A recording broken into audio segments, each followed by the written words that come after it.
This is a video for how to go about adding extra structural or decorative components to your Automata box in your engineering class. You'll notice I have just a basic, Automata box here. And, if I go into joints and I, animate my joint relationships, you'll see I got the followers going up and down. I got my cams moving. But, what if I want to go in and create some kind of decorative things, or I want to create extra things for the box? Now, I want you to note that you are in an assembly right now. We don't want to go up and just grab a hold of Create Sketch and start just drawing things, because all that's going to do is create a whole bunch of bodies in this assembly. What we want to do is create separate components that we can then go in and edit. So to create a separate component within an existing assembly, we are going to go up to New Component right here above the word Assemble. And when I click on this, you're going to see Component 3. Now, as I go through this, if you're just following along, you can call things what I call them, but ultimately this is going to be up to you with what you're adding. You can call things whatever you wish. I'm going to call this backboard is what I'm going to call it. I'm just going to say OK. And you'll notice it looks like now my Automata box is underwater. I'm going to click on Create Sketch. And for what I'm making here, I want to make sure I'm on top of my Automata box. And what can get kind of complicated here is sometimes it can look like we're down here on the bottom. If you just see a sketch, you want to make sure that you're a sketch grid, you want to make sure you're on the correct sketch plane, if you will. Now, the plane I see here, because I can see this kind of grid back here, is on top of the box. So I'm actually putting my mouse as if it were I was tapping on top of a physical box, and I'm going to click, and it turns this towards me. I can go to my house and kind of go back to the isometric view if I want. I can go back to my top view if you would like to do that. Again, a lot of this is subjective relative to what you're doing. Now, I'm going to hit the letter P on my keyboard for project geometry, and what I'm wanting is as much of the geometry as I can get. And within my top view here, all it's going to give me is just the large rectangle. Now, if by chance I wanted more geometry than that, I'm going to click like on the inside of the box here. If you can see me kind of tapping how that wall is showing up. If I want that line, if I want to come over here and say, you know what, I want this geometry over here, I can kind of tap on the inside of the box over here. If I can see it, there we go. And you can, if I come up here to the top, see how it's giving me those lines? Now, this is where holding down on your view cube and slowly rotating helps. Projecting geometry is where we can go in and say, I want certain lines given to me.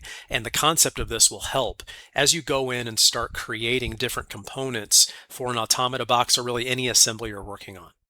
Now, one other line that I do want for project geometry is I want the back surface of the box. And I'm going to come in here and I want to click on the back of the box. And note that with my mouse, really what I'm trying to do is just say, it's as if I'm physically taking my finger and just tapping on the back of the physical box. And when I come up here to top, you can see that it's given me the inside of the box and the outside of the box. Now, you can create this however you wish. So we're going to go up to 2-point rectangle, and if you want it to go the full distance of the box, I can come up here to my top left-hand corner and kind of drag all the way over to the side if I want. If you want, this backboard to only be kind of right here in the middle, give yourself some space on the side, you could click and, just only drag over down to this point right here. Looks like it's giving me a little bit of trouble here. I'm going to click here and we're going to drag down and stop right here. However you choose to do it. So if you went all the way across, no big deal. If you went just right here in the middle, just for the sake of the video, no big deal. We're going to say Finish Sketch. I'm going to go to my house. I'm going to hit E on my keyboard, and I'm going to click inside that little surface right there. And I'm just going to drag up, and you can determine how high up you want this board to go. And I'm just going to say, let's just go 5 inches. I'm just going to put out an arbitrary number. Again, all of this is relative to what you might want. And we now have for ourselves a backboard.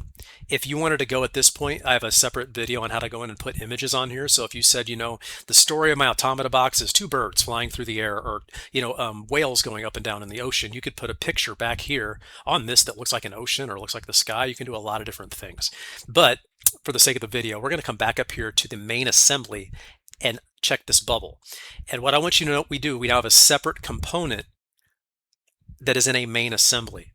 I want to reiterate again that had I just grabbed a hold of Create Sketch and just clicked and started extruding things, I would have a Bodies tab here that would just be bodies within the assembly.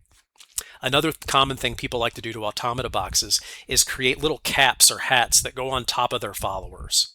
To do this, we're going to click on New Component, and I'm just going to call this Tops. Again, you can call this whatever you wish, and I'm going to say OK. I'm going to click on Create Sketch, and I'm going to click, it looks like I'm right on top of one of my followers. Now, you're not going to see a black circle show up or a ring, but it looks like I'm right on top of this. And we're going to click, and it's going to rotate for me.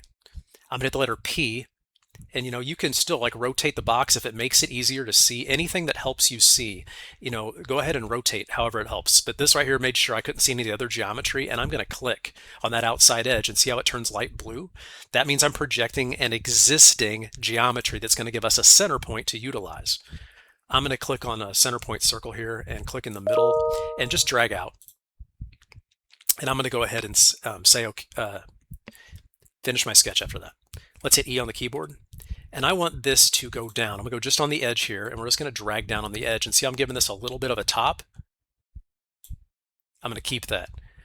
Now it's gonna say new body, and that's fine. I wanna keep noting again, because one of the most important technical aspects of this video is that we are not in the main assembly. We are in a component that is within an assembly.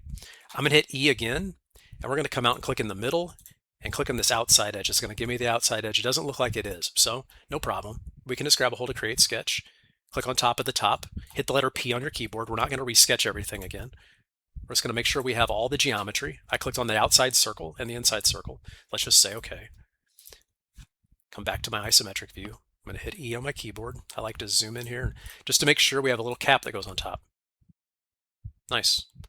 And once I'm in here, when I go to modify, if I want to say, while I'm in here, I want to change these colors. You say I have a color scheme for my Automata box, and I want to make sure I get myself my appearance tab. It jumped off screen for me. Let's just pull this back over. So paint, I can go to glossy. There's all these different options that you have. You say, I want this to be green. I'm just going to drag that out. There's your green color. Let's go back up to the main assembly, and we now have for ourselves separate tops. Now we can, within your project browser, if I were to click on my waffle, you should have more tops over here. If by chance you don't, if you want to create multiple ones, if you're like, you want to know what, I have this top and my other top's going to look a little different. I want to do some different things. They're different things. That's totally fine. You can just fill in the bubble to highlight your component, right click here, and we're going to go to Save Copy As. And when you go to Save Copy As, you're saying, you know what, I don't want to mess with my original one.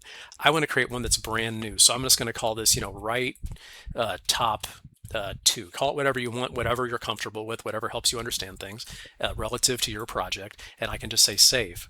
And then when you come back over here, I have a bunch of other stuff in my data panel here, but over here, if you came over here, it would be somewhere in your project. Now, I'm not in the current project. I'm in a separate project over here on the left, but you can just drag and drop that one out. Go back up to your main assembly. And here you have your Automata box. And what's cool about having this here is I need to drag this off, though, is it's not really joined in place. There's a separate way to join that in place, but that's for like kind of a separate time. I'm going to go to J on my keyboard and just make sure I can see down here on the bottom, and I'm going to click on my circle here. I'm going to click on my house, and I'm going to click right up here. Make sure that's a rigid constraint because I want it to stay. I can say OK. Now when I go back up here to joints, right click on my crankshaft here, animate joint relationship. See how that goes up and down with it? It's kind of cool. So kind of a quick video here just to let everybody know that you can create separate components to decorate your Automata box in Fusion. You can take this a lot of different places. You can do a lot of neat stuff.